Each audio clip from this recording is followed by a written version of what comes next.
esteem for the law, the respect for the law, and the great source of disrespect for law is from those who are in authority today. These are the people who are lawless and criminal. In fact, state crime is a remarkable phenomenon, and we have it more in the era of the state than we ever did in the era of monarchs. The scale is larger, the impersonality, the impersonalism is greater. The attendant genocides are on a much vaster scale when we have large empires and large entities such as the Third Reich or the Soviet Union, and even the United States of America, which is an empire, a vast corporation of 300 some million people, and prone to violence, prone to great wickedness.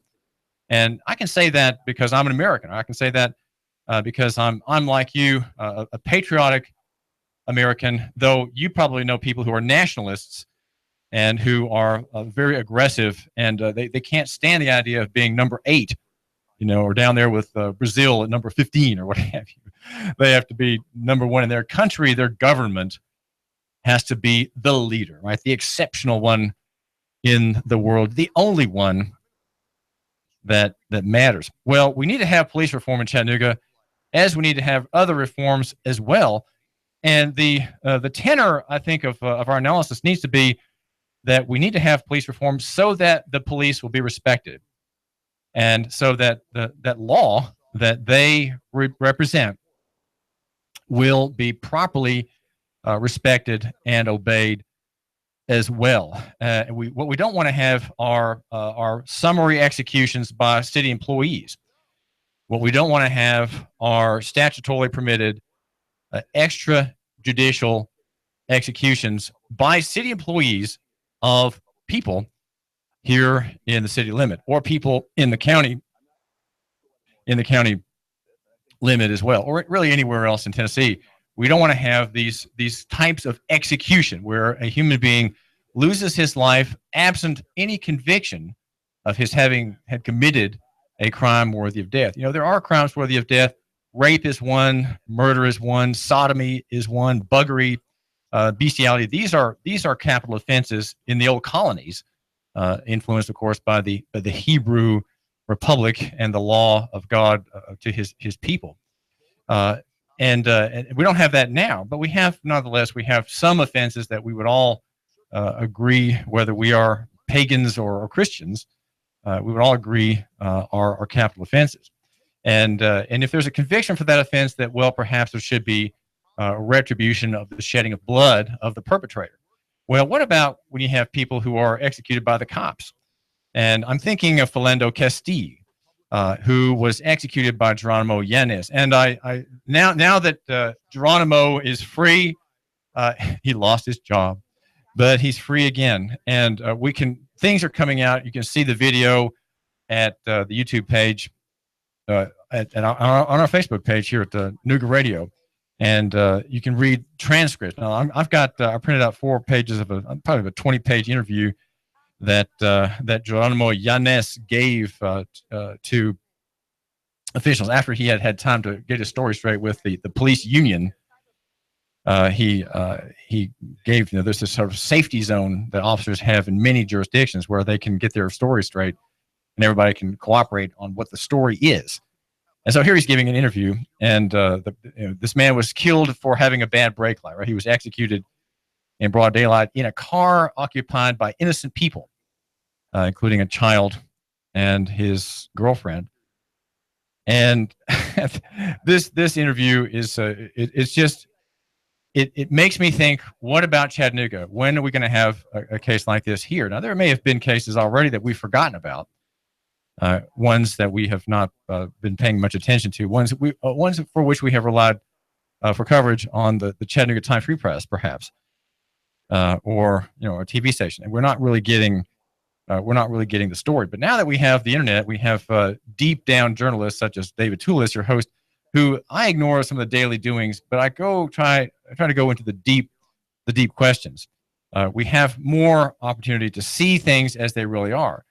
And hopefully, to call for things as people who serve the public interest. That would be people like you and people like me, to call for reform. And that can happen here if we have a new chief of police who is reform minded. There's a committee of 5 people that is giving names to Mayor Andy Burke, proposing names, or getting review of all the candidates. The deadline was Tuesday, and they're going to recommend three to him. There's Bill Cox, a former state prosecutor in the county. There's Bill Killian, the federal prosecutor, noted for his promise that he would impose the First Amendment against Christians who complain about the Muslim way.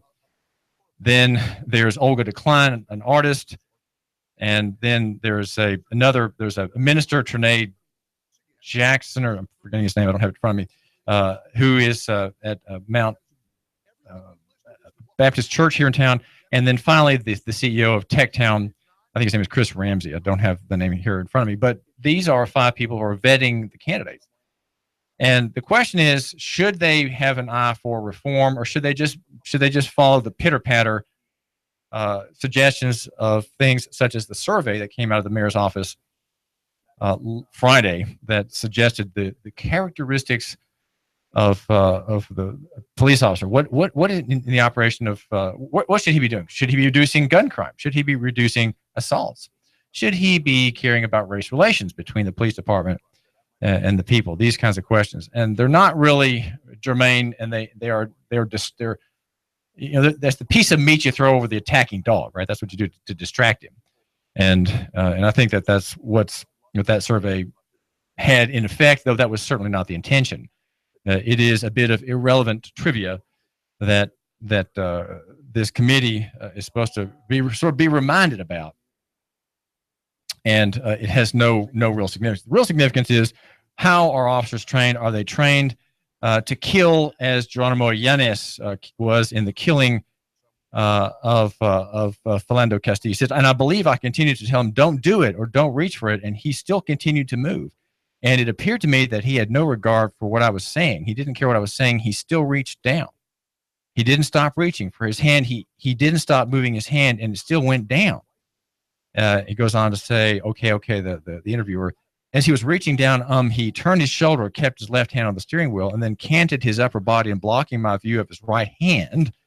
At that point, I was scared, and I was in fear for my life and my partner's life, and for the little girl in the back, in the front seat passenger. And he dropped his hands down, and I can't remember what I was telling him, but I was telling something as his hand went down, I think.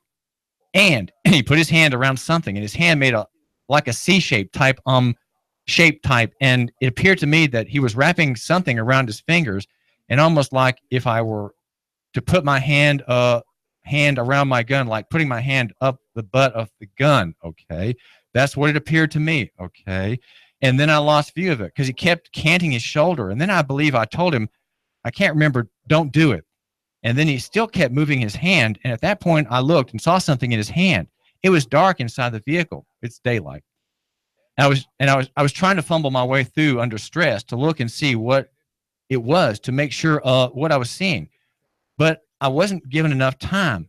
And like I said, he had no regard for what I was saying, didn't follow my direction. And he started reaching out and then pulling away from his right thigh. I don't know if it was in his pocket or in between the seats of the center console, but I know he had an object, and it was dark. Okay, see what's happening here? And he was pulling it out with his right hand. This officer, the noble and brave Geronimo Yanez, is saying here to the police investigator. And I thought I was going to die. And I was scared because I knew if he was going to, I didn't know what he was going to do. He just had something, his hands, and the first words that he said to me were, some of the first words he said is that he had a gun. And I thought he was reaching for the gun. I thought he had the gun in his hand, in his right hand, and I thought he had it enough to where all he had to do was just pull it out, point it at me, move his trigger finger down on the trigger, and let off rounds. I had no other option than to take out my firearm, and I shot him. I shot him. I don't remember the first couple of shots. I believe I remember the last 2 shots, and I remember one of the shots went into his left arm, as I was shooting, I kept watching him, and I remember smelling the gun smoke and the bright flashes from my muzzle. And then I heard a couple of pops from my firearm. And then my partner was on the opposite side of the vehicle, looking in, and I directed my gunfire down as best as I could, away from, not trying to put the little girl's life in jeopardy or the passenger or my partner, because they were in the line of fire. And it goes on. I don't remember how many rounds I let off. I remember seeing the last 2 rounds go off. I remember seeing one of those 2 rounds hit him in the arm. His glasses flew off. I'm not sure if it was from gunfire or from whipping his head back or anything like that. But as that was happening, as he was pulling out his hand, I thought I was going to die. And I thought, if he has the guts and the audacity to smoke marijuana in front of the 5-year-old girl and risk her lungs and risk her life by giving her secondhand smoke, and the front seat passenger doing the same thing, then what care does he have about me? Do you believe this? Can you believe this statement? And I let off the rounds, and then after the rounds were off, the little girl was screaming, and I held the suspect at gunpoint. His arms came up in view, and they were by his chest. I can't remember what I said, but I acknowledged this little girl first because I wanted her to be safe. And I told Officer Cowser, and I told her, one of the two, to go run out of the car and run to Officer Cowser to get her. And then I turned my attention to the front seat passenger. I didn't point my firearm at her. I still had it on the suspect because he was moving, and of course, he's almost dead, right? He's been hit 4 or 5 times. Why do we need police reform in Chattanooga? Because this scene can happen here. This scene may already have happened here, and is going to happen again. That's why we need police reform. Police reform will bring into play, in the training of the officer, de-escalation, the use of cover, the use of time, and the use of space. That is how the officer can avoid putting himself in danger, in fear of his life. We need to have officers not fearing for their lives. We need to have officers who don't have guns and who are not in a military situation. We need to have officers who are not at war. They're not in a war footing. They're in a peacekeeping mode. A man in a peacekeeping mode doesn't have a gun. He doesn't threaten people. He's not threatened by them either, even if they are armed, as they should be. Citizens should be armed. Police, should they have guns? I don't think they should have guns. I think they should be like those officers are in England. There are 2% who have weapons. The rest use what? They use moral authority, the power of the representation of the law, to bring people, malefactors, scofflaws, people who are careless, people who are maybe out of their wits, to bring them into line. How? Without the threat of killing them. Do we need to have people in Chattanooga who face death by city employees? Do we want to have city employees who have the power of extrajudicial, statutorily permitted summary execution? Do we want them to have that power? Do they deserve to have that power? Should they be able to exercise it? What do you say? What do you, my listeners, say? 800-8949, 800-8949. We have other things to look at, and the city council is about to do something illegal. And the analysis of the illegality is as follows. Chip Henderson's map that would ban Airbnb and online network short-term vacation rentals is unconstitutional and illegal. And primarily, there were 3 points that I have in view, and I keep getting just to 2 of them. But the map is illegal because it divides people of like station arbitrarily, banning one in the prospect of Airbnb and allowing the other if he gets a permit. The map, any way it's drawn, the map is illegal. Okay, it's illegal because it's arbitrary and capricious. And Wade Hinton, the city attorney, should stand up for the law. He should stand by the Rule 8, which controls and guides the work of the attorney. He should remember Rule 8. And Rule 8 says, yes, while you have the interest of your client, you have an even greater interest in the end for the law itself. And the proposed ordinance to amend the Chattanooga City Code Part 2, Chapter 28, falls under Rule 8. And Rule 8 says that the law is first. The law is always first, okay? It has to stand first. Even though there's a client, the law has to be first. And Wade Hinton needs to be reminded of that, and he needs to tell the city council, look, this is illegal. It's illegal under Chattanooga versus Myers, 1990, and it's illegal under City of Chattanooga versus Davis 2001. And the illegality comes from limits imposed upon city corporations by the $50 fine clause in the Constitution, which says no fine shall be laid on any citizen of this state that shall exceed $50 unless it shall be assessed by a jury of his peers, who shall assess the fine at the time they find the fact, if they think the fine should be more than $50. Well, you cannot have city courts and you cannot have sessions courts imposing fines beyond $50. A fine is not a punishment, and the city is proposing to use fines in terms of punishment. These decisions are explicit. Fines are not punishment. They cannot be used to bully people. They cannot be used to punish people who are out of compliance with this proposed statute or this proposed ordinance. There's a long discussion in Chattanooga versus Myers, which runs, let's see, it's about 12 or 15 pages. The Davis decision is no more than about 27 pages when you print it out from fine law. These make it very clear. It's very, very clear. And the city council hasn't read this case. Wade Hinton has read this case. So Wade, why don't you advise the city council that this act is illegal? Save themselves some legal problems and avoid the map and avoid the arbitrary use of the fining regimen that's in the proposed ordinance that says each day of the violation continues shall be a separate offense. Well, that is arbitrary and capricious too. Why daily? Why not weekly? Why not monthly? Why not hourly? It's arbitrary that it's daily. And so it is prohibited. It is prohibited as a matter of principle. And if we respect the law and we want to uphold the law and we want the people to respect the law and obey the law, we can't, as members of government, as elected members of government, Chip Henderson and all the rest, Carol Burrs and all of them, they need to respect the law too. And they need to hold the law up. The law needs to be first in what they talk about, not what they want. These city council people go about it the wrong way. They need to start it with the law says, what is their power? They need to see the ways in which their power is limited. And then they need to say, well, what can we do given these limitations? They have the attorney. They have a member of the bar as their lead person, right? Wade Hinton sits at the middle of the council. He is, in fact, the president of the council, though he's not elected and though he's just hired. He's just a hired gun. He has tremendous power. I'd say effectively is like the sub-mayor. He's the mayor of the legislative branch. He controls the law, right? His access to the law and knowledge of the law directs, restrains, guides this council, who are not, these are not lawyers. Praise God, they're not lawyers. But he needs to be there telling them what the law says.